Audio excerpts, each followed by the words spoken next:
brought to you by Silver Pumps. Top quality और consistent performance के लिए सिर्फ सिल्वर पंप्स नाम याद रखना। बिहार का बाढ़ विधानसभा क्षेत्र जो कि नीतीश कुमार की कर्म भूमि भी रही है और इसी कारण ये बाढ़ विधानसभा इलाका सूबे की सियासत में हमेशा चर्चा में रहा है। टाल इलाके की उर्वर भूमि की तरह ही बाढ़ का सियासी तापमान भी हमेशा से सुर्खियों में रहा।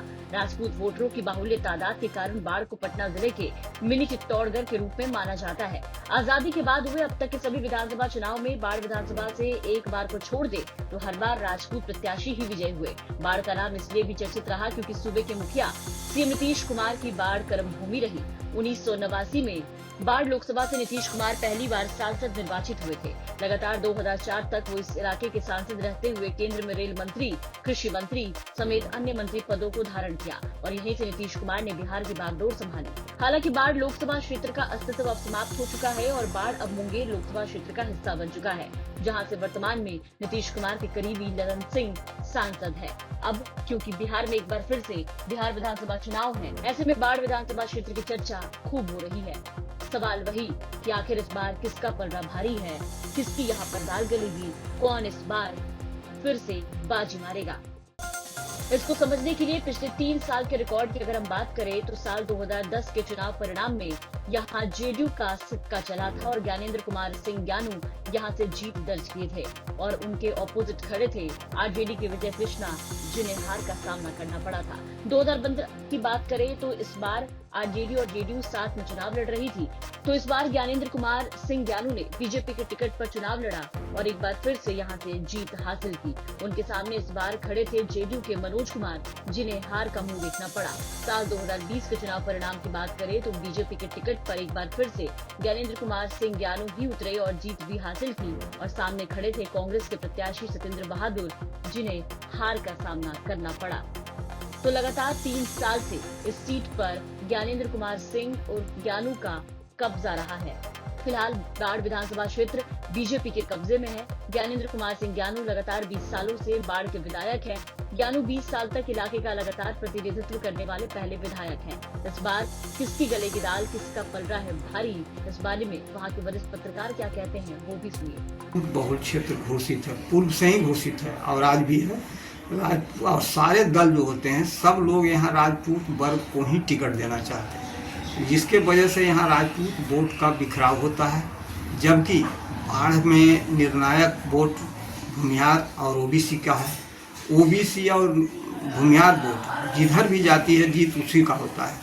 तो अब तक तो एनडीए सफल रहे हैं इसमें, इस बार लगभग फिर उसी तरह का ध्रुवीकरण होने की संभावना है। फिर सारे पार्टी उन्हीं लोगों को चुनाव में उतारेंगे जो संभवतः पूर्व में थे। वैसे में एक बीच में आप देखते होंगे कि पूर्व में लल्लू मुखिया जी चुनाव लड़े थे, उन्होंने भी अच्छा खासा वोट लाया था क्योंकि वोट का ध्रुवीकरण हुआ था। और यदि वोट का ओबीसी और भूमिहार वोट जिसके पल्ले में जाएगी जीत उसी का होगा। अब कौन पार्टी ये दोनों को साधने में अपने आप को सक्षम समझते हैं ये तो भविष्य बताएगा। ये बाढ़ विधानसभा का जो क्षेत्रफल है और जनसंख्या है तो ये शुरू से रहा है राजपूत बहुल क्षेत्र, वोटर ज़्यादा राजपूत वोटर ज़्यादा हैं, लेकिन निर्णायक वोट हमेशा भूमिहारों का रहा है, जो कि हमेशा से एनडीए के साथ रहा है। लेकिन पिछले चुनाव को अगर देखिए तो 20 साल से विधायक रहे ज्ञानू जी को 49,000 कुछ वोट आया। वहीं सेकेंड पे राजद समर्थित और कांग्रेस के प्रत्याशी सत्येंद्र बहादुर को 39,000 आया और निर्दलीय से करमवीर सिंह यादव, लल्लू मुखिया का जो है 38,000 वोट आना एक बहुत बड़ा फैक्टर होता है। ये अलग बात है कि भूमिहार अभी भी एनडीए के साथ है, लेकिन राजपूत वोट यदि एक नहीं रहा तो एनडीए के लिए मुश्किल खड़ा कर सकते हैं निर्दलीय, जो कि मन बनाए हुए हैं। जहां तक हलचल है निर्दलीय से लड़ने का करमवीर सिंह यादव का। और रही बात जन स्वराज की, तो हलचल है, लेकिन हमको नहीं लगता है कि उससे बहुत फर्क एनडीए को पड़ेगा। और जहाँ तक यादव की बात है, सेकेंड नंबर पे यादव आते हैं। तो यादव हमेशा से आरजेडी के साथ रहा है, और उसमें थोड़ा बहुत सिंधमारी कर लें तो दूसरी चीज़ है, लेकिन ज्ञानू जी का इस बार भी हमारे हिसाब से जो देखते आ रहे हैं 20 साल से, तो बाढ़ विधानसभा क्षेत्र में अगर वोटरों की संख्या की बात करें तो बाढ़ विधानसभा सीट राजपूत जाति बाहुल्य वोटों की तादाद वाला इलाका है, लिहाजा इसे पटना जिले का मिनी चित्तौड़गढ़ भी कहा जाता है। यहाँ अगर वोटरों की संख्या की बात करें तो यहाँ सबसे ज्यादा राजपूत मतदाताओं की जनसंख्या है। राजपूत करीब 90,000 है, यादव 33,000, अति पिछड़ा 65,000, महादलित 20,000, भूमियार 25,000 और मुसलमान 13,000 के करीब यहाँ पर वोटरों की संख्या में उपलब्ध है।